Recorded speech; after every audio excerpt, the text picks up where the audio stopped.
नमो अरिहन्ताणं नमो सिद्धाणं नमो आयर्याणं नमो वज्रायाणं नमो लोये सव्वसाहुणम्। मंगलम भगवान वीरो मंगलम गौतमो गणी मंगलम कुंद कुंदाद्यो जैन धर्मोस्तु मंगलम। सर्वमंगल मांगल्यम सर्वकल्याणकारकम प्रधानां सर्वधर्माणां जैनं जयतु शासनम जैनं जयतु शासनम। सम्यक्त्व की महिमा इस प्रकरण पर विगत कई दिनों से हमारी चर्चा चल रही है, जिसके अंतर्गत हमने सम्यक दृष्टि जीवों के जीवन में 25 प्रकार के दोष नहीं पाए जाते और 8 प्रकार के गुण पाए जाते हैं। सम्यक दृष्टि जो है वो 8 प्रकार के मद, 6 अनायतन, 3 मूढ़ता, 8 प्रकार के शंकादि दोषों से रहित होता है। उसमें से जो 8 प्रकार के गुण हैं, उन 8 प्रकार के गुणों में से अभी तक हमने निशंकित, निकांक्षित, निर्विचिकित्सा और अमूढ़ दृष्टि, ये 4 प्रकार के गुण और इनके अभाव में प्रकट होने वाले जो 4 प्रकार के दोष हैं, उनकी यहाँ पे विस्तार से चर्चा की है। आज जो हम यहाँ पे चर्चा करने वाले हैं वह उपगुहन नामक अंग की यहाँ पे हम चर्चा करने वाले हैं। यहाँ पे जो उपगुहन अंग है, सम्यक दृष्टि जीव जो होता है वो वास्तव में उपगुहन अंग का धारी होता है, और उस उपगुहन अंग की क्या विशेषता है उसकी चर्चा जो है आज हम यहाँ पे विस्तार से करेंगे। देखिए, जो छड़ाला की लाइनें हैं वो इस उपगुहन अंग को बहुत ही सुंदर तरीके से और बहुत संक्षेप रूप में उसे प्रस्तुत करती है। वो लाइनें हैं, निज गुण अरु पर अवगुण ढाके व जिन धर्म बढ़ावे, है ना। शब्दों पे ध्यान देना। निज गुण कि स्वयं के गुण और दूसरों के अवगुण, पर के अवगुण मतलब स्वयं के जो गुण हैं, स्वयं में जो विशेषताएं पाई जाती है और दूसरों में जो अवगुण पाए जाते हैं, जो दोष पाए जाते हैं, उसको सम्यक दृष्टि क्या करता है, धर्म की प्रभावना के अर्थ, धर्म की वृद्धि के अर्थ जो है उसको क्या करता है, ढकता है, छुपाता है।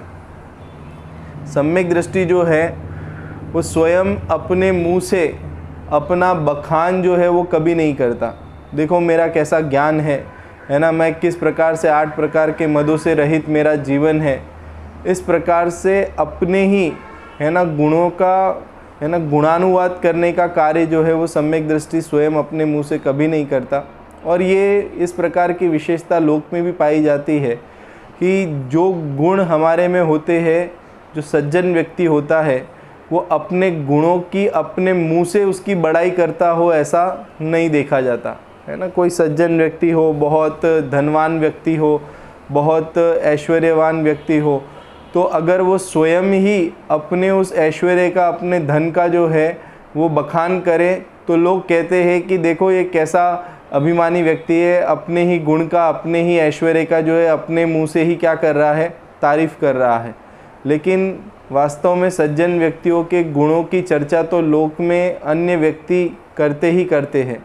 ऐसे ही सम्यक दृष्टि जो है उनकी भी हम भी यहाँ पे बैठ के क्या कर रहे हैं, एक हिसाब से सम्यक दृष्टि जीवों की प्रशंसा, उनमें किस प्रकार के 8 गुण पाए जाते हैं, ये सारी चर्चा हम यहाँ पे कर रहे हैं। सम्यक दृष्टि तो उन गुणों को धारण किए हुए है, वो गुण तो सम्यक दृष्टि के जीवन में प्रकट हुए हैं और उन प्रकट गुणों का वो स्वयं वेदन करते हैं, मतलब आनंद लेते हैं। समझना, जब भी दोषों का अभाव हो और गुण प्रकट हो तो निश्चित रूप से उसका आनंद, उसकी निराकुलता जो है अवश्य जीवन में होती ही होती है। कोई कहेगा कि सम्यक दृष्टि जीव की किस प्रकार की निराकुलता होती है, तो ये जो सारी उसकी मति व्यवस्थित हो गई है, श्रद्धा पक्की हो गई है, 7 प्रकार के भय जीवन में से निकल गए हैं, है ना। ये इतनी निराकुलता वर्तती है उसके जीवन में, इतना निराकुल, इतना सहज उसका जीवन होता है, सहज शांति जो है उसके जीवन में क्या हुई है, प्रकट हुई है। इसी के साथ में उस सम्यक दृष्टि जीव में एक विशेषता और पाई जाती है कि स्वयं के गुणों का बखान नहीं करते और दूसरों के गुणों को ढकते हैं, छुपाते हैं। समझ ना, किसी को ऐसा लगेगा कि दूसरों के, है ना, दोषों को क्यों ढकते हैं, है ना, दूसरों के दोषों को ढकते हैं, स्वयं के गुणों को ढकते हैं और दूसरों के दोषों को ढकते हैं। ऐसा क्यों करते हैं? क्योंकि लिए दोष का किसी को भी अगर निराकरण चाहिए हो तो उसको अगर और फैलाया जाए, उसको और जगत में प्रचारित किया जाए, तो वो जिस व्यक्ति में उस प्रकार का दोष होता है वो वास्तव में उस दोष के प्रति जो है वो सजग नहीं होता, उल्टा वो उस दोष सहित जीवन जीने के लिए आदी हो जाता है। आप समझना, कोई ऐसा व्यक्ति हो कि जैसे समझो एक बालक रात्रि में भोजन करता हो घर पे हमारे, तो सारे परिवार के लोग जो है मिल के उसको दिन भर यही कहे कि तू तो रात्रि में भोजन करता है, तेरे में तो ये दोष है, तेरे में तो ये दोष है ना। कोई मेहमान आए हमारे घर पे, उसको भी वो दोष बताए कि देखो ये तो रात्रि में भोजन करता है, ये तो रात्रि में भोजन करता है। तो वो जो बालक है वो इस तरीके से अपना सर्व जगह पे जो है उसके दोषों का उजागर हो गया है दोष, ऐसा मानकर फिर वो और ढीठ हो जाता है। अब वो सोचता है कि अब सारे लोग ही जानते हैं कि मैं रात्रि में भोजन करता हूँ, तो अब मैं क्यों छोड़ूँ, मैं तो बिल्कुल ही नहीं छोड़ूंगा। आप समझना, इस प्रकार से उस दोष को और वो दृढ़ता से जो है वो क्या करता है, अंगीकार करता है। लेकिन सम्यक, और ये कोई वास्तव में ये दोष को मिटाने का, सच में अगर कोई व्यक्ति किसी के जीवन में दोष देखता है और उसकी ऐसी भावना होती है कि उसके जीवन से ये दोष निकल जाए, तो वास्तव में उसका ये राजमार्ग नहीं है कि उसके दोष को दूसरों के साथ में शेयर किया जाए, दूसरों के सामने उस दोषों को उजागर किया जाए, है ना। उपाय तो ये है कि अगर किसी के जीवन में कोई दोष दिखाई देता हो और हम उसके अगर सच्चे, है ना, उसकी हित की हमारे अंदर में भावना हो, तो हमें उस व्यक्ति से स्वयं मिलकर उसके दोष के बारे में उसे स्वयं को, है ना, बताना चाहिए। कई बार ऐसा होता है कि जीवन में दोष होते हैं लेकिन हमें वो दोष रूप भी नहीं लगते हैं। आप समझना, तो अगर कोई जीवन में दोष हो रहे हो तो उन दोषों को उस व्यक्ति के सामने स्वयं जिसके जीवन में हो रहे हैं उसी से स्वयं से बैठ के चर्चा करनी चाहिए कि भाई आपके जीवन में इस प्रकार का दोष हो रहा है और शास्त्रों में तो इसे दोष कहा है, इससे कर्म बंधन होता है, इससे अधोगति हो सकती है। इस प्रकार से उसी जिसके जीवन में ये दोष हो रहा है उससे ही ये सारी चर्चा करके उसके निराकरण का, उसके अभाव करने की विधि या प्रोत्साहन या उसे प्रेरणा जो है अगर प्रदान करे तो उसके जीवन में से वो दोष क्या हो सकता है, दूर हो सकता है, दूर होने की संभावना होती है।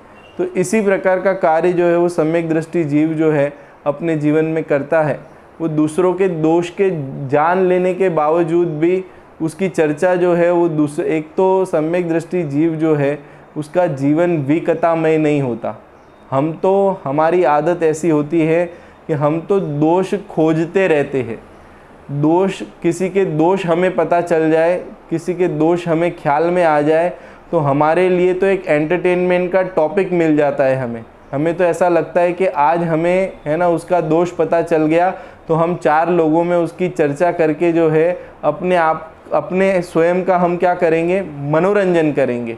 हमें किसी के दोष पता चल जाने पर उसकी आपस में एक दूसरे के साथ में चर्चा करके उसकी निंदा करने में हमें मनोरंजन भासित होता है। लेकिन वास्तव में ऐसा करने से वो सामने वाले, इसका मतलब ये है कि हम उस सामने वाले व्यक्ति के भी हितैषी नहीं है और उसके साथ में हमने उस दोषों की चर्चा को मनोरंजन का विषय मान रखा है। मतलब हमें भी वो दोष नहीं लगते हैं, हमें भी वो दोष मिटाने का, है ना, या स्वयं के जीवन में या दूसरे के जीवन में भी वो दोष न हो, इस प्रकार की हमारी भी बुद्धि नहीं होती। लेकिन वास्तव में जो सम्यक दृष्टि जीव होते हैं उनके जीवन में ऐसा नहीं होता। वो उपगुहन अंग के धारी होते हैं और इस लोक में, है ना, संसार अवस्था में कौन ऐसा जीव है जो दोष सहित नहीं हो। आप समझना, अज्ञानता के कारण से दोष होते हैं। दोष का कारण क्या है? अज्ञानता है। और जब तक छद्मस्त है, आप समझना, ये अज्ञानता जो है, एक सम्यक ज्ञान प्राप्त हो जाना वो अलग बात है, लेकिन छद्मस्तपना होने के कारण से भी जीवन में कई प्रकार के दोष जो है वो लगते रहते हैं, होते रहते हैं। अब लेकिन दोषों को एक दूसरे के सामने उजागर करना ये कतई दोष से छूटने का उपाय नहीं हो सकता। ये बात हमारे चित्त में बहुत गहराई से बैठनी चाहिए। अगर हमें किसी के बारे में भी, किसी के भी दोष के बारे में ख्याल में आए, तो हमें अगर सच में उसके हितैषी है, हम उस जीव का हित चाहते हैं, तो हमें पर्सनली जाके उससे चर्चा करनी चाहिए और चर्चा करके उसके दोष को बता के उसको उस दोष से निकालने के लिए उसे प्रेरणा देनी चाहिए, उसको प्रोत्साहित करना चाहिए, ना कि उसके दोषों को जगत में, समाज में, है ना, परिवार में जो है उसके दोषों को क्या कर देना चाहिए?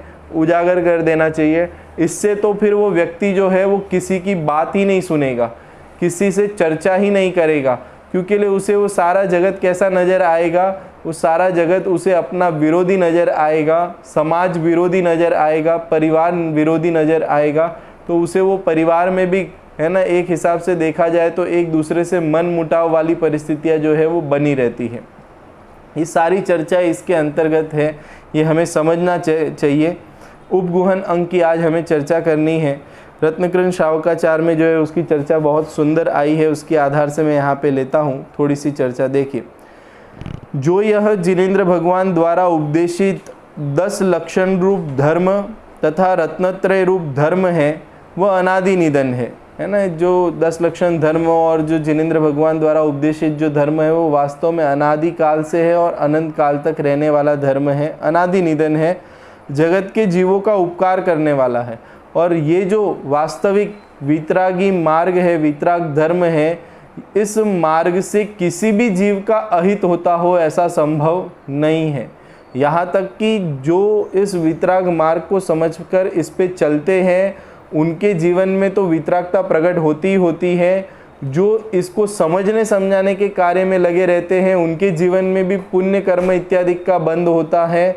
और जो इसको समझ के अन्य जीवों के प्रति, जो छोटे जीव है, चरणानुयोग के माध्यम से उनके ऊपर भी उपकार किया गया है, अर्थात किसी जीव की हिंसा नहीं की जाए, है ना, हर जीव के प्रति दया हो, इस प्रकार की भावना जो है वो, ये वितराग धर्म जो है वो प्राणी मात्र के लिए जो है वो एक हिसाब से देखा जाए तो उपकार के हेतु है ना। इससे किसी भी जीव का अहित होता हो, है ना। वितराग मार्ग ऐसा है कि जिसकी चर्चा, जिसको अंगीकार करने में किसी भी एक छोटे से छोटे जीव का भी अहित होता हो ऐसा संभव ही नहीं है। इसलिए यहाँ पे कहा कि जगत के जीवों का उपकार करने वाला है, सभी प्रकार से निर्दोष है। कैसा है कि एक तो वितराग धर्म जो है वो स्वयं में भी निर्दोष है और जो इसे जीवन में अंगीकार करता है उसका जीवन निर्दोष बनता है, अर्थात उसके जीवन में दोष नहीं रहते। हम यही सारी तो चर्चा यहाँ पे कर रहे हैं।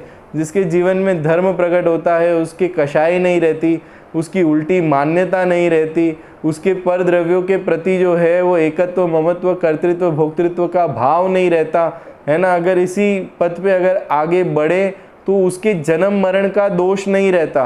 18 प्रकार के दोष जो है उसके जीवन में नहीं पाए जाते। जन्म, जरा, मृत्यु, है ना, शोक आदि भय, ये सारे जो दोष है वो क्या हो जाते हैं? निकल जाते हैं। तो इसके आधार से हम देखा जाए तो वितराग धर्म जो है वो स्वयं में निर्दोष है और जो उसे धारण करता है उसका जीवन भी वो कैसा होता है? निर्दोषमय होता है। इससे किसी का भी अकल्याण नहीं होता। आप समझना, ये वितराग मार्ग ऐसा है कि जिससे किसी भी जीव को ठेस पहुंचती हो या उसका अकल्याण होता हो, है ना। धर्म मार्ग पे आया हुआ जीव जो है वो धर्म के कारण से उसके जीवन में, है ना, बंधन होता हो या वो अधोगति में जाता हो, ऐसा 3 काल में संभव नहीं है। उसका अकल्याण नहीं होता और किसी के द्वारा बाधित नहीं किया जा सकता है। ऐसे धर्म में किसी अज्ञानी की भूल के कारण, है ना, अब जो धर्म इस जीव के कल्याण के हेतु अर्थात कल्याण में निमित्त बनते हैं लेकिन कोई अज्ञानी जीव उस धर्म के स्वरूप को न समझे और अज्ञानी भूल के कारण अथवा किसी की शक्तिहीनता के कारण, दो बातें बताई। एक तो हम धर्म मार्ग में जो है वो सदोष कब हो जाते हैं, जब हमें किसी प्रकार का कोई अज्ञान रहता हो, एक कारण तो ये बताया। और दूसरा ये बताया कि शक्तिहीनता के कारण से, शक्तिहीनता अर्थात हम उस धर्म को अपने जीवन में अंगीकार करने का सामर्थ्य नहीं रखते हो। अगर हम उसे अपने जीवन में अपनाने का सामर्थ्य नहीं रखते हैं, जैसे समझो कोई है ना, दो टाइप के व्यक्ति होते। एक तो व्यक्ति ऐसा होता है कि अज्ञानता के कारण से रात्रि में भोजन करता है, उसे पता ही नहीं है कि रात्रि के भोजन में जो है वो दोष लगता है, तो उस दोष का कारण ये है कि अज्ञान है। और दूसरा ऐसा है कि उसे पता भी है लेकिन वो रात्रि के भोजन को त्याग करने में उसे उसकी शक्ति जो है वो प्रकट नहीं हो पाती। मतलब कई लोग ऐसे मिलते हैं हमें कि हमें पता तो है कि रात्रि के भोजन में दोष लगता है, लेकिन हम क्या करें, छोड़ नहीं पाते। तो क्या होती है उसमें, शक्तिहीनता। तो ये दो कारण है कि एक तो अज्ञानता और एक शक्तिहीनता के कारण यदि धर्म की निंदा होती हो तो उसे दूर कर देना, आच्छादन कर देना उपगूहन नाम का अंग है। आप समझे ना, कई प्रकार के जैनी ऐसे होते होंगे, है ना। जैनों का तो ये सामान्य नियम कहा जाता है, ये रात्रि भोजन का वो त्यागी होता है ना। वो एक हिसाब से देखा जाए तो कंदमूल का भी क्या होता है, त्यागी होता है। लेकिन कई जीव, जैन कुल में जन्मे हुए जीव भी अज्ञानता के कारण से और साथ में शक्तिहीनता के कारण से, है ना, रात्रि भोजन का और कंदमूल आदि का जो है वो त्याग नहीं कर पाते। और इस कारण से दूसरे लोग ऐसा कहते हैं कि तुम तो कहते हो कि सारे जैन जो है वो इस तरीके के होते हैं, लेकिन हमने तो कई जैनों को देखा है जो रात्रि में भोजन करते हैं, खूब भोजन करते हैं। आप समझना, खूब कंदमूल खाते हैं। अरे कंदमूल क्या, मांसाहार तक खाते हुए हम देखते हैं। तो इससे क्या होता है कि इसके कारण से धर्म की निंदा होती है। आप समझना, धर्म का, अब ये यहाँ पे लिया इन्होंने कि यदि धर्म की निंदा होती हो तो उसे दूर कर देना, आच्छादन कर देना उपगूहन नाम का अंग है। अब किसी व्यक्ति के माध्यम से ऐसा होता हो तो हमें उस व्यक्ति के दोषों को उजागर करना जो है वो राजमार्ग नहीं है, वो उपाय नहीं है। और सम्यक दृष्टि के जीवन में इस प्रकार का कभी कार्य होता नहीं है। वो तो हर व्यक्ति को जो इस प्रकार के दोष सहित हो तो उसे इस प्रकार की प्रेरणा देता है, उपदेश देता है कि वास्तव में रात्रि में भोजन करने जैसा नहीं है ना, कंदमूल आदि का सेवन करने जैसा नहीं है, इसमें तो अनंत जीवों की हिंसा होती है। इस प्रकार का उसे उपदेश देके उसे उस दोषों से रहित करने की प्रेरणा जो है वो जीवन में देते हैं, है ना। तो राजमार्ग तो ये है। लेकिन कभी भी सम्यक दृष्टि के जीवन में ऐसा नहीं पाया जाएगा कि जो रात्रि भोजन करता हो, कंदमूल का सेवन करता हो, है ना, उस व्यक्ति को अरे ये तो अधर्मी है, ये तो ऐसा ही है, ये तो, है ना, कुछ काम का नहीं है, तो बेकार आदमी है, इस तरीके से उसकी, है ना, दोषों की जगत में, है ना, खुलासा कर देवे। 10 लोगों को जाके बताए कि ये व्यक्ति तो ऐसा ही है, ये व्यक्ति तो इतना बेकार है। इस प्रकार से उसके दोषों को लोक में, परिवार में, समाज में जो है वो प्रकट नहीं करता। अगर उस व्यक्ति के बारे में सम्यक दृष्टि को ख्याल में आए तो वो सर्वप्रथम यही उपाय करता है कि उस व्यक्ति से स्वयं मिलकर उसके दोषों को अवगत कराकर उसे छोड़ने की प्रेरणा उसे देता है। आप समझना, देखो इस प्रकार का जीवन होता है।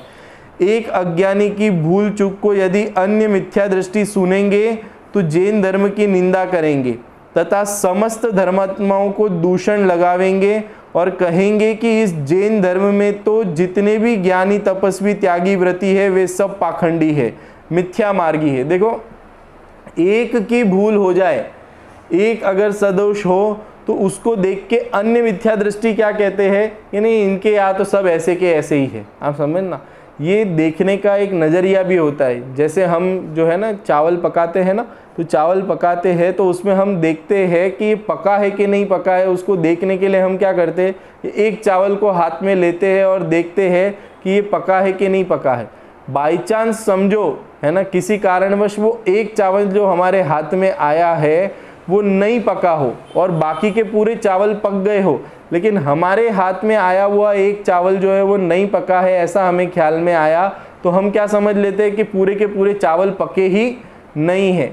ऐसे ही यहाँ पे भी हो सकता है। अब किसी जैनियों के, है ना, कोई जैन धर्म के अंगीकार किए हुए व्यक्ति, कोई जैन कुल में बताए हुए, जैन धर्म में जो धर्मात्माओं के वेश बताए हैं, उनको जो अंगीकार किए हुए जीव है, उसमें अगर किसी प्रकार की अज्ञानता या फिर शक्तिहीनता के कारण से कोई दोष लग रहा हो और उसके कारण से अनेक दूसरे जीव जब उनको देखते हैं तो उनको ऐसा मैसेज जाता है, इस तरीके का ख्याल में आता है कि उन्हें ऐसा लगता है कि ये सारे के सारे तपस्वी ऐसे ही होते होंगे, सारे के सारे धर्मी ऐसे ही होते होंगे, है ना, ये जैन धर्म तो एकदम इस प्रकार से, है ना, अंगीकार करने लायक ही नहीं है। इस तरीके का मानस जो है कोई जीव क्या कर सकता है, मना सकता है, और इसके कारण से अनेक जीवों के जीवन में, है ना, इस सच्चे जैन धर्म के आधार से हित और कल्याण होना हो सकता था, लेकिन वो कल्याण का मार्ग क्या हो जाता है, अवरुद्ध हो जाता है, अर्थात रुक जाता है। किसी एक की भूल के कारण से इतना बड़ा कार्य हो सकता है, आप समझना। इसके लिए यहाँ पे ये कहा कि वास्तव में किसी एक इसी प्रकार एक अज्ञानी का दोष देखे जाने से संपूर्ण धर्म और सभी धर्मात्माओं को दोष लग जाएगा।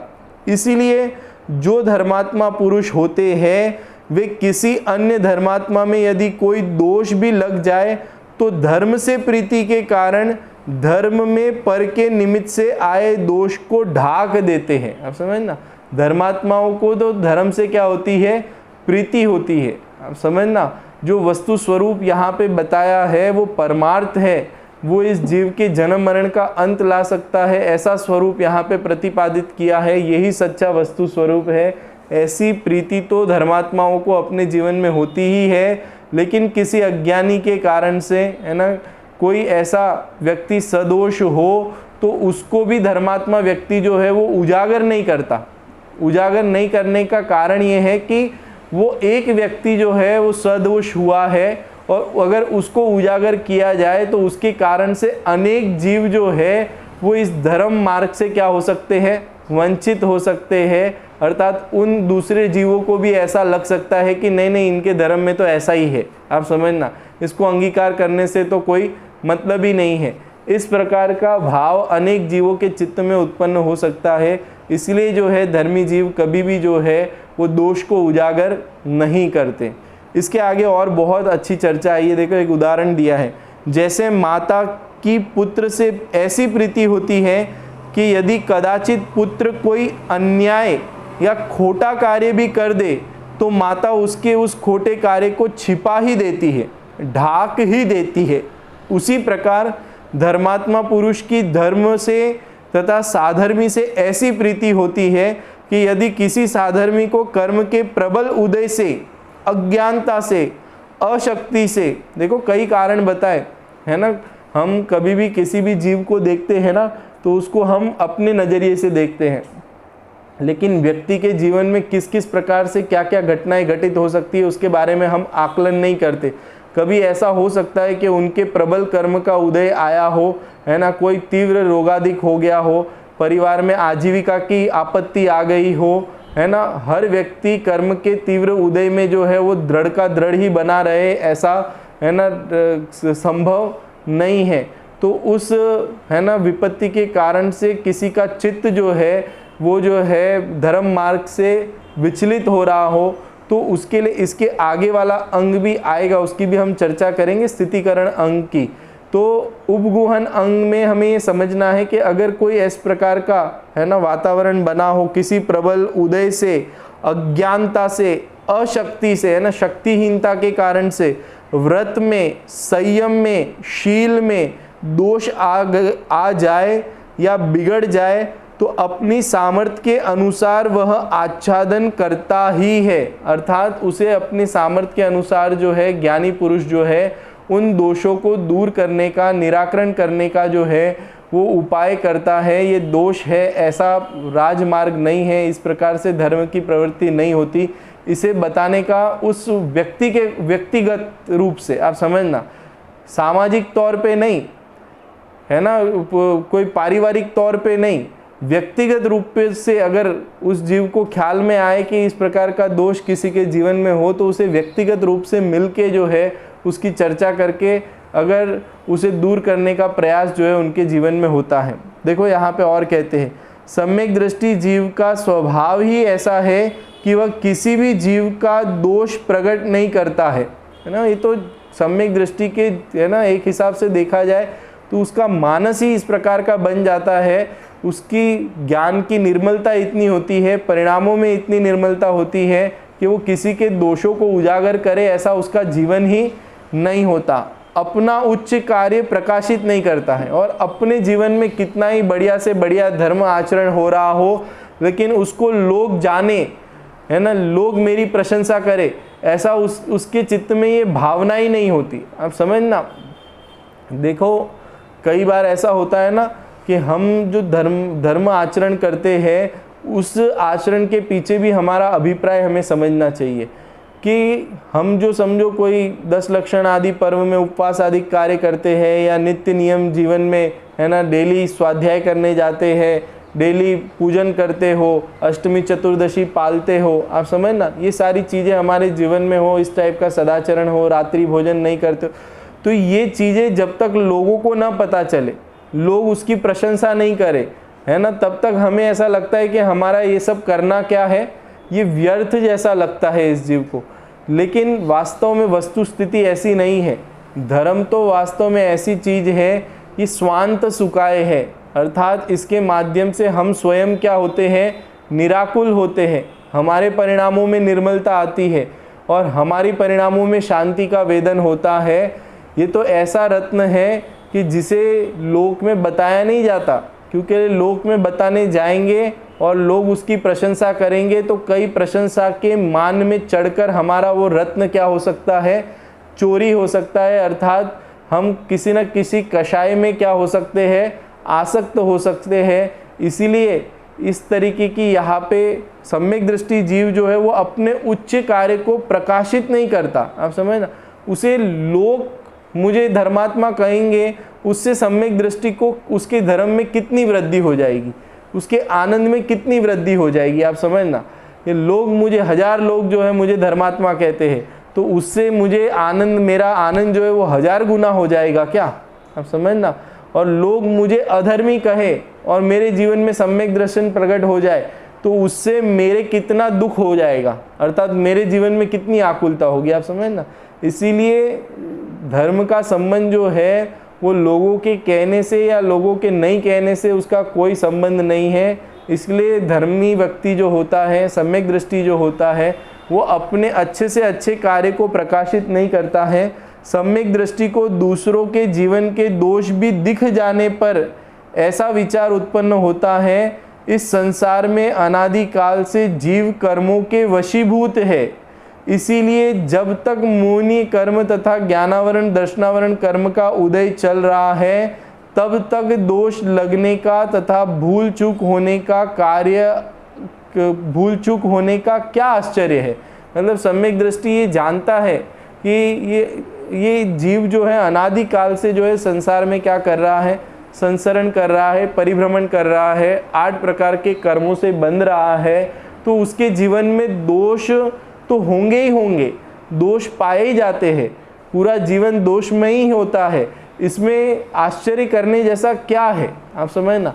ये तो दोषों की चर्चा करने से क्या मिल जाएगा कि दोषमय जीवन है और दोष की चर्चा करते रहने से क्या दोष मिट जाएंगे। दोष मिटाना हो तो वास्तव में निर्दोषता कैसे आती है, निर्दोषता का क्या फल है, निर्दोषता का आनंद कैसा होता है ना, निर्दोषता कहाँ से किसके आश्रय से प्रकट होती है, ये सारी चर्चा करनी जैसी है। और हमारे जितने भी आचार्य भगवंत हैं उन्होंने इसी की चर्चा की है। जितने भी हमारे शास्त्र हैं, जितने भी हमारे ग्रंथ हैं, उनमें किस प्रकार से जीव जो है निर्दोष आनंद, निर्दोष सुख है ना प्राप्त करे, इसकी विधि जो है वो उन्होंने बताई है। आप समझना, इसलिए यहाँ पे कहा कि जीवों को काम क्रोध लोभ आदि निरंतर मार रहे हैं। आप समझना, एक तो ये जो लौकिक में मरता हुआ दिखाई देता है जीव, वो तो है ही है, लेकिन निरंतर जो भाव मरण हो रहा है इस जीव का, किसके कारण से भाव मरण, ये कहा जीवों को काम, ये 5 इंद्रिय विषय भोगों के प्रति जो आसक्ति है ना, इस प्रकार का जो काम भाव, क्रोध कषाय जो है ना, क्रोध के कषाय से स्वयं क्या हो रहा है, निरंतर उसका मरण हो रहा है, जल रहा है, आकुलित हो रहा है। इसलिए कहा काम, क्रोध, लोभ है ना, मुझे ये मिल जाए, पर पदार्थों की अंदर में वांछा, इच्छा है ना, इस प्रकार का लोभ निरंतर मार रहे हैं, भ्रष्ट कर देते हैं। आप समझना, लोभ के कारण जीव भ्रष्ट हो रहा है, कषायों के कारण से भ्रष्ट हो रहा है। उसका स्वभाव जो है वो कषाय और लोभ से रहित स्वभाव है, लेकिन फिर भी अपने स्वभाव की अज्ञानता और उस स्वभाव को प्रकट करने की अशक्तिता, आप समझना, शक्तिहीनता के कारण से उसके जीवन में दोष हो रहे हैं। हमारे जीवन में भी जो दोष हो रहे हैं उसका कारण हमें समझना पड़ेगा। एक तो हमें अपने स्वभाव की खबर नहीं है कि कैसा स्वभाववान तत्व मैं हूँ, और अगर जिनवाणी के माध्यम से हमें उसकी खबर भी आई है तो शक्तिहीनता अर्थात उसे प्रकट करने का, उसे अंगीकार करने का हमारा सामर्थ्य जो है वो प्रकट नहीं हो पा रहा है। इसलिए हमारे जीवन में भी क्या है, अनेक प्रकार के कषाय, क्रोध, मान, मायाचारी के परिणाम जो है वो खड़े रहते हैं। तो इसलिए यहाँ पे कहा कि लोभाधिक निरंतर मार रहे हैं, भ्रष्ट कर देते हैं। हमने भी राग द्वेष मोह के वश में होकर संसार में कौन कौन से अनर्थ नहीं किए। सम्यक दृष्टि ऐसा विचारता है कि हम भी जब सम्यक दर्शन से रहित थे, अर्थात सम्यक्त्व की प्राप्ति हमें नहीं हुई थी, तब हम भी स्वयं इस प्रकार के मोह राग द्वेष के परिणामों के कारण से अनेक प्रकार के है ना दोष हमारे जीवन में हुए हैं। तो इन दोषों की क्या कथा की जाए, इन दोषों की क्या चर्चा की जाए, इन दोषों के बारे में है ना लोक में क्या प्रसिद्धि की जाए। आप समझना, इस प्रकार की चर्चा जो है वो सम्यक दृष्टि बहुत बखूबी जानता है। कितनी सारी चर्चा यहाँ पे हमने की है। अंजन चोर की चर्चा हमने यहाँ पे की, तो वो पूर्व में किस प्रकार के दोष सहित उसका जीवन था, सप्त व्यसन सहित जीवन था। आप समझना, अब ऐसा दोष सहित जीवन उसका पूर्व में था, ये बात जो है वो जिनदत्त सेठ को पता चली और ये सारा वृत्तांत जो उसने सुनाया, तो जिनदत्त सेठ ने उस अंजन चोर को वहाँ से भगाया नहीं। उसके दोषों के कारण है ना, पूर्व में इस प्रकार के दोष थे, तो वो 4 लोगों को इकट्ठा करके कि ये तो ऐसा चोर है, ये ऐसा चोर है, ऐसा व्यसनी व्यक्ति है, इस प्रकार से उसकी निंदा नहीं की, अपितु उसे है ना किस प्रकार से इन दोषों से रहित हुआ जाए इसका उपदेश मुनिराजों ने भी इसका उपदेश दिया।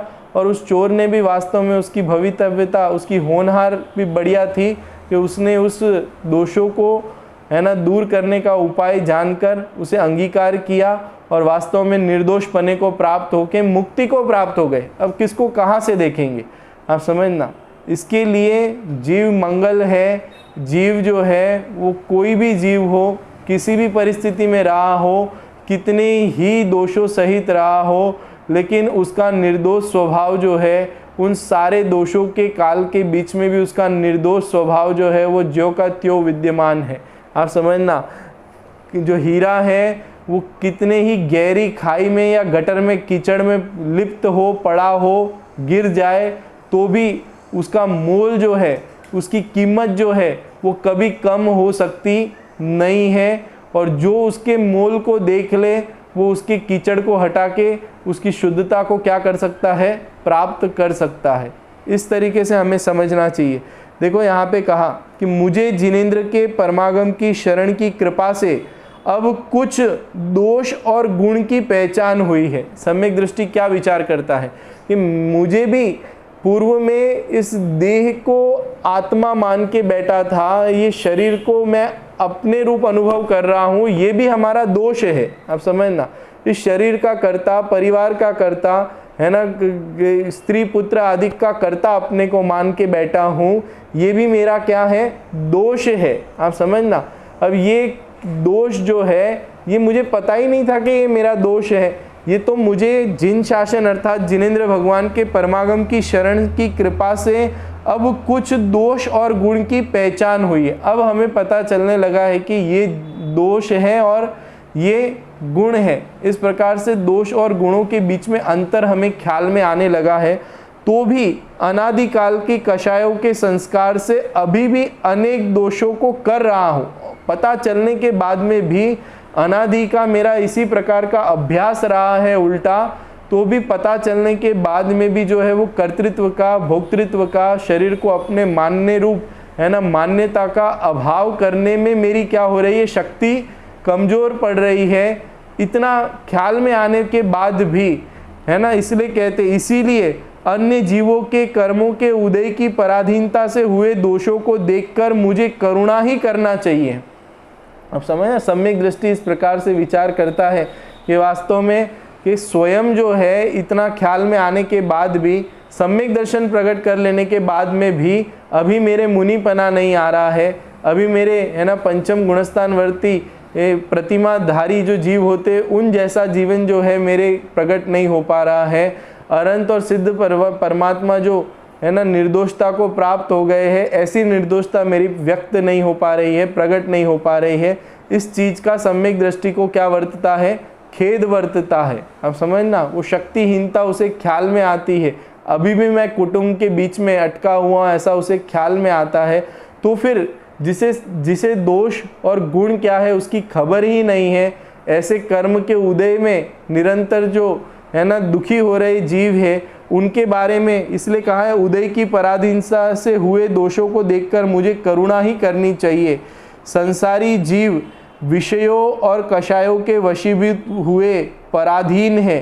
ये कषाय और विषय जीव के ज्ञान को बिगाड़कर अनेक प्रकार का नाच नचाते हैं और अपना स्वरूप भुला देते हैं। अतः अज्ञानी जनों द्वारा किया गया दोष देखकर आप संक्लेश परिणाम नहीं करता है।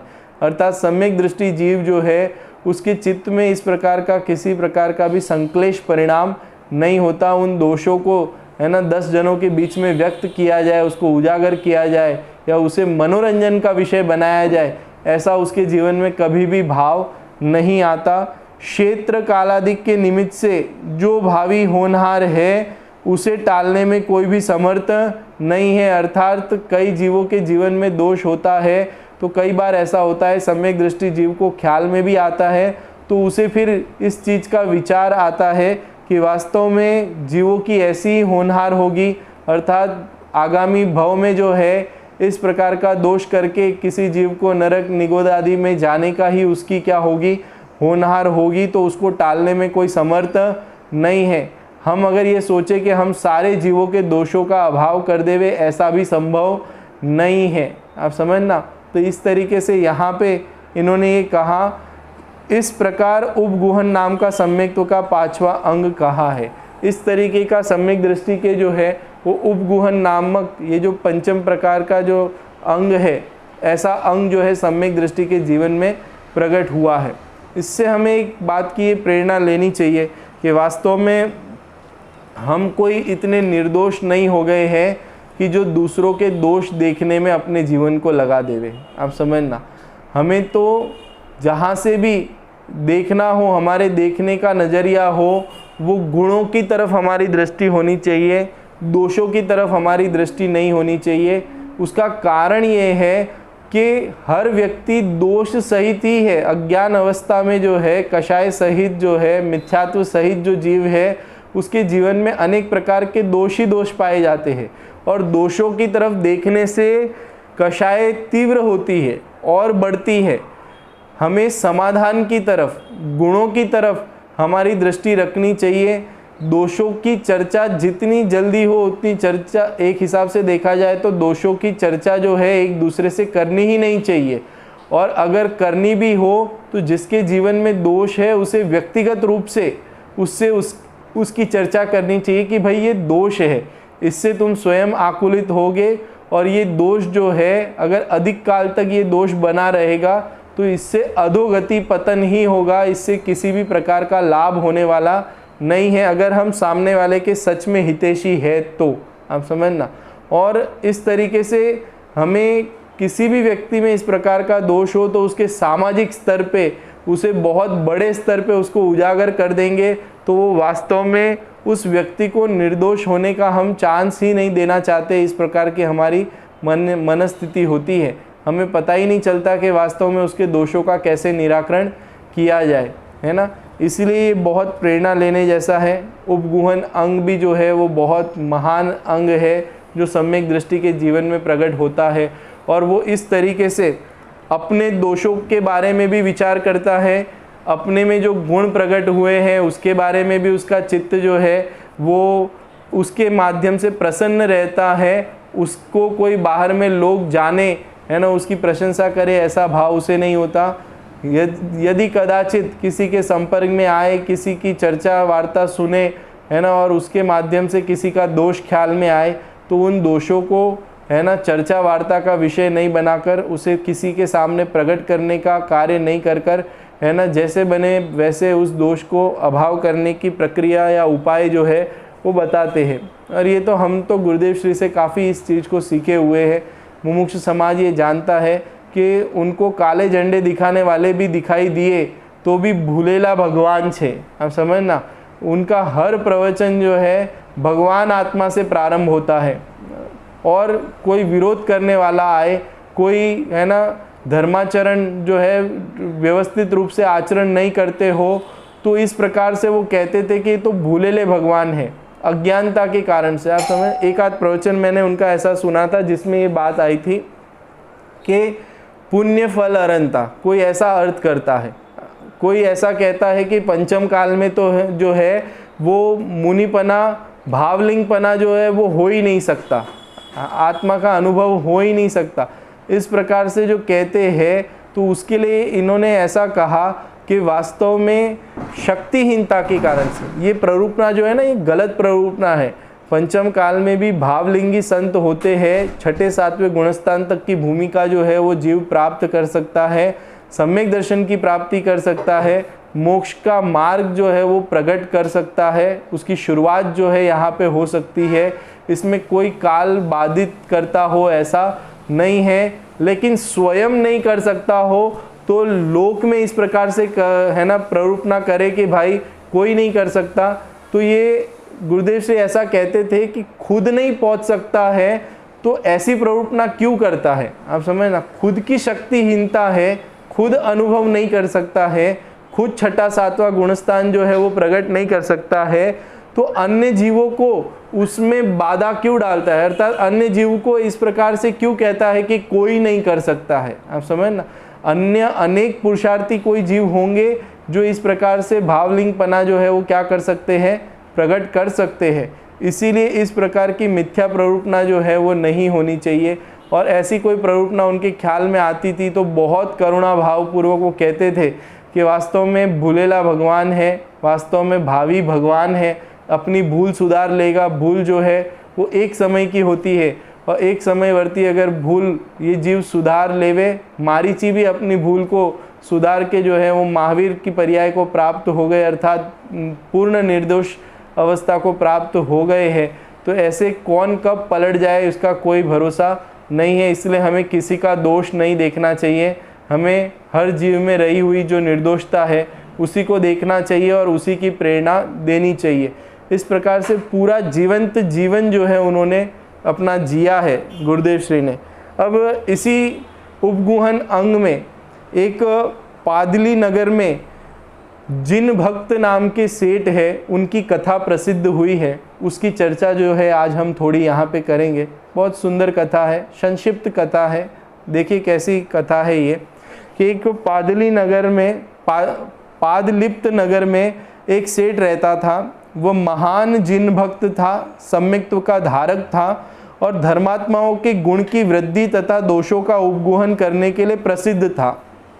बहुत है ना जिन मार्ग का भक्त था, और कोई भी धर्मी व्यक्ति हो उनके उपगुहन अंग बहुत अच्छी तरीके से वो पालते थे। अर्थात कोई भी जीव हो, किसी के जीवन में दोष हो तो उसके दोष को निराकरण करने के लिए, है ना, किसी के दोष को, है ना, प्रकट नहीं करते थे, दोषों को, है ना, ढांकते थे, और लोगों के गुणों को जो है वो प्रसिद्ध करते थे। इस प्रकार से उनकी वृत्ति होती थी। वो पुण्य प्रताप से वह बहुत वैभव संपन्न था। और जो सेठ थे वो बहुत वैभव संपन्न थे। उनके 7 मंजिला जो है पूरा महल था, उस महल में उन्होंने 7वें मंजिल पे एक बहुत ही सुंदर चैत्यालय जो है वो निर्मित कर रखा था। और उस चैत्यालय में पारसनाथ भगवान की बहुत ही मनोहर है ना मूर्ति विराजमान की हुई थी। और उसके ऊपर जो छत्र थे, उस छत्र में रत्न जड़े हुए थे। और उस रत्न में एक नील रत्न, जो कि बहुत ही है ना अमूल्य रत्न, ऐसा रत्न जो है बहुत ही कीमती रत्न जो है उस छत्र के ऊपर उन्होंने जड़ रखा था। तो इस प्रकार से वो उनका जो मंदिर था, उनके घर में ही 7वें मंजिल पे वो चैत्यालय बनाया हुआ था। लेकिन वहाँ पे उस सौराष्ट्र के पाटलिपुत्र नगर का एक राजा था, राजकुमार सूरवीर नाम का एक राजा था, जो कि कुसंगति के कारण से, खोटी संगति के कारण से चोरी आदि के कार्य में है ना, या पाप के कार्यों में जो है प्रवृत्त हो रहा था। तो ऐसा जो राजा था वो एक बार क्या होता है कि वो जिन भक्त जो सेठ थे उनके मंदिर में दर्शन करने जाता है। तो मंदिर में दर्शन करने जाता है तो वो मंदिर में वो जो नीलमणि देखता है, तो उस नीलम रत्न, वो जो नीला रत्न था, उस रत्न को जब देखता है तो उस रत्न को देखकर वो उससे बहुत आकर्षित होता है। और उसके मन में है ना ऐसा होता है कि ये रत्न जो है वो मुझे मिल जाए, है ना। तो उसके अंदर, उसके चित्त में जो है उस रत्न को चोरी करने का भाव होता है।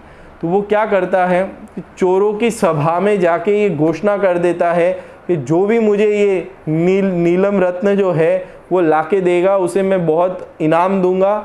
इस प्रकार से कोई है ऐसा कोई चोर जो वो मुझे चोरी करके लाद के दे सकता है, ऐसी चोरों की सभा में जाके वो घोषणा करता है।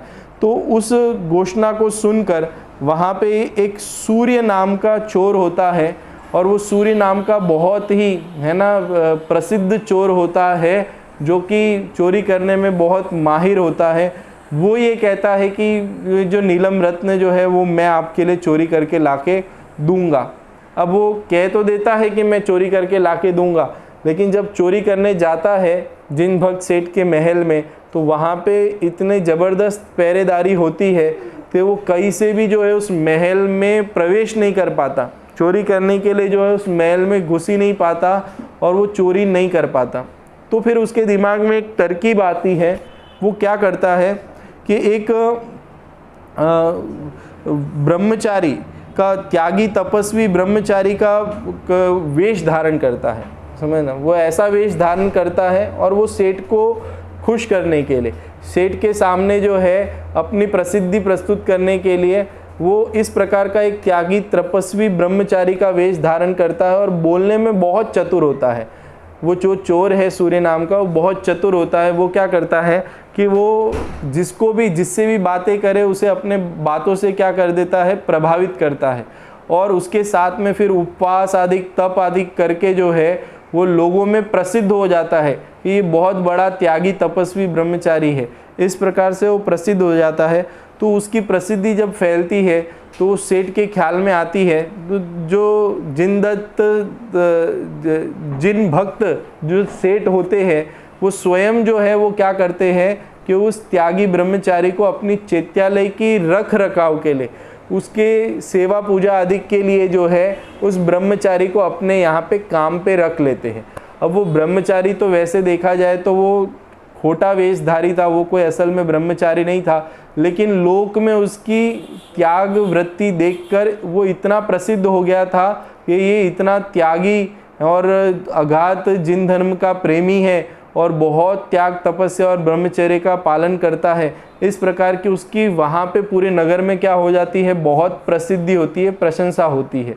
और उसे इसी आधार पे जो है वो सेठ जो है अपने उस चैत्यालय में जो है काम पे रख लेते हैं। लेकिन एक बार ऐसा होता है इस सेठ को, और वो वास्तव में तो वो कोई त्यागी तपस्वी था नहीं, लेकिन सेठ ऐसे मानते थे कि वो तपस्वी ब्रह्मचारी है और जगत में भी उसकी इसी तरीके से प्रसिद्धि थी। उसके मन में तो वो नीलम रत्न जो है वो चुराने का भाव हर समय बना रहता है और वो मौका ढूंढते रहता है कि कब मैं इस नीलम रत्न को चुराऊं, है ना। तो एक बार ऐसा होता है कि जिन भक्त सेठ को कहीं पे किसी काम के कारण से अन्य देश में जाने का या अन्य अपने नगर से बाहर जाने का जो है कार्य आता है, तो वो अपने सारे चैत्यालय का जो रख रखाव का कार्य, उसकी चाबी जो है वो उस त्यागी है ना, उस ब्रह्मचारी के हाथ में चाबी आदि सब सौंप कर सेठ जो है वो अपने कार्य के लिए बाहर, अपने गांव से बाहर के लिए निकल जाते हैं। और जब वो जाते हैं बाहर, तो जाते जाते पहले दिन ही थोड़े से दूर जाके रात्रि में एक स्थान पे जाके जो है पड़ाव लेते हैं, रुकते हैं, ठहरते हैं और वहाँ पे अपना रात व्यतीत कर रहे होते हैं। और उस टाइम पे वो जो त्यागी ब्रह्मचारी जो होता है उसे मौका मिल जाता है कि नीलमणि रत्न, वो जो नीलम रत्न है, उस नीलम रत्न को चुरा के वो भाग जाए। तो वो क्या करता है, वो नीलम रत्न चुराता है, अपने जेब में रखता है और भागने लगता है। लेकिन वो नीलम रत्न इतना प्रकाशमान होता है कि उस रत्न का उजास जो है वो उसके जेब से जो है सब लोगों को दिखाई देने लगता है। और लोगों को, वहाँ के सिपाहियों को ये पता चल जाता है कि ये नीलम रत्न चोरी करके भाग रहा है। तो फिर सिपाही जो है उसके पीछे पीछे भागने लगते हैं। अब वो जो ब्रह्मचारी त्यागी जो था वो भागते भागते उसी स्थान पे पहुंच जाता है जहाँ पे जिन भक्त जो है रात्रि में पड़ाव अर्थात रुके होते हैं, उस स्थान में जाके वो घुस जाता है और वहाँ पे उसको कई दूसरी जगह पे भागने का कोई स्थान नज़र नहीं आता। और पीछे से जो सिपाही है वो दौड़ते दौड़ते आते हैं, अरे ये कोई त्यागी तपस्वी नहीं है, कोई ब्रह्मचारी नहीं है, ये चोर है, चोर है, ये देखो कैसा त्यागी तपस्वी है जो चोरी करता है। इस प्रकार का आवाज़ करते हुए सिपाही जो है पीछे से आते हैं और जिन भक्त सेठ को जो है ये सब कुछ पता चल जाता है कि वास्तव में ये चोरी करके आया है और ये कोई त्यागी तपस्वी नहीं है। लेकिन जिन भक्त सेठ को उनके चित्त में ऐसा आता है कि अगर ये त्यागी तपस्वी ब्रह्मचारी जो है वो सच्चा नहीं है, ये चोर है, ऐसा लोगों को ख्याल में आएगा, तो लोगों की धर्म पे से आस्था जो है वो क्या होने लगेगी, डगमगाने लगेगी, अर्थात जिन धर्म की अप्रभावना होगी, ऐसा उनके चित्त में आता है। तो वो क्या करते हैं जिन भक्त सेठ, कि जैसे ही सिपाही वहाँ पे आते हैं तो उनको कहते हैं कि भाई क्यों तुम त्यागी तपस्वी ब्रह्मचारी को परेशान कर रहे हो, इनके पीछे तलवार लेके दौड़ रहे हो, ये कोई चोर नहीं है, ये नीलम रत्न जो है मैंने ही यहाँ पे मंगाया था, मेरे कहने पर ही ये नीलम रत्न लेके आया है, ये कोई है ना चोर नहीं है, ये तो महान त्यागी तपस्वी ब्रह्मचारी व्यक्ति है, अब समझ धर्मी व्यक्ति है। इस प्रकार से सिपाहियों को कह के उन सिपाहियों को वापस से लौट जाने को कहते हैं।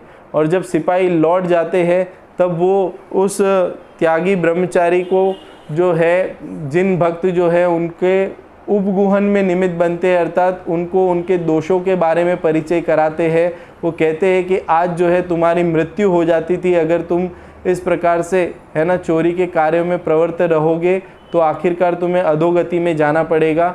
और तुम वास्तव में जो ये वेश तुमने धारण किया है, ये ब्रह्मचारीपना और जो आत्मा से परमात्मा बनने की जो विधि प्रक्रिया है और जो गुण है उसकी चर्चा करके उसके दोषों को ढका और उसके गुणों को प्रकट किया जिन भक्त सेठ ने।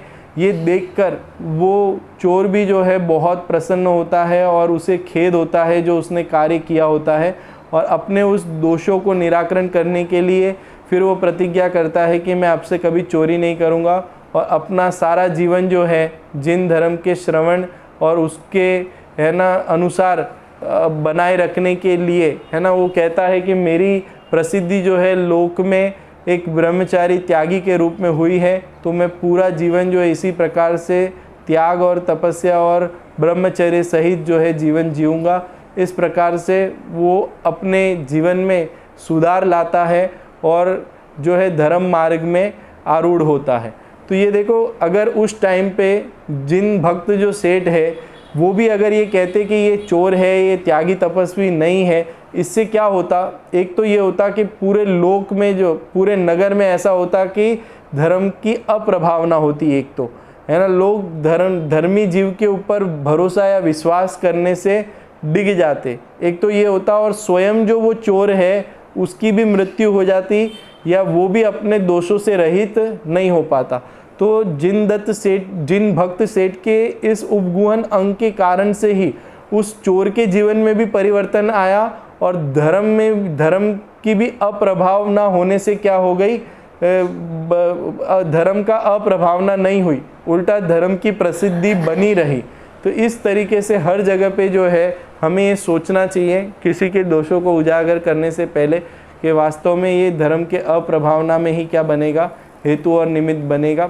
इस तरीके से ये यहाँ पे हमने जिन भक्त सेठ की कहानी जो है ये समझी है, इससे हम भी प्रेरणा लें। और वास्तव में दोष जो है वो मनोरंजन का विषय नहीं है।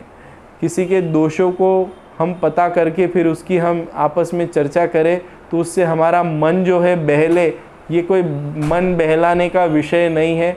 ये हमें बहुत ध्यान रखने जैसा है, क्योंकि आजकल जो है लोगों के दोषों का पता करके उसके बारे में चर्चा करके हम मनोरंजन करने में लगते हैं, लेकिन वास्तव में ये बचने जैसा है। इससे धर्म की भी अप्रभावना होती है और जिसके जीवन में दोष होता है वो भी वास्तव में उस दोषों से कभी रहित नहीं हो पाता। ये सारी चीज़ें हमें समझकर वास्तव में उपगुहन अंग को हमारे जीवन में प्रकट करने का पुरुषार्थ करना चाहिए। इसी मंगल भावना से अभी की बात विराम करता हूँ। इसके आगे की जो स्थितिकरण अंग की चर्चा जो है वो कल हम यहाँ पे लेंगे।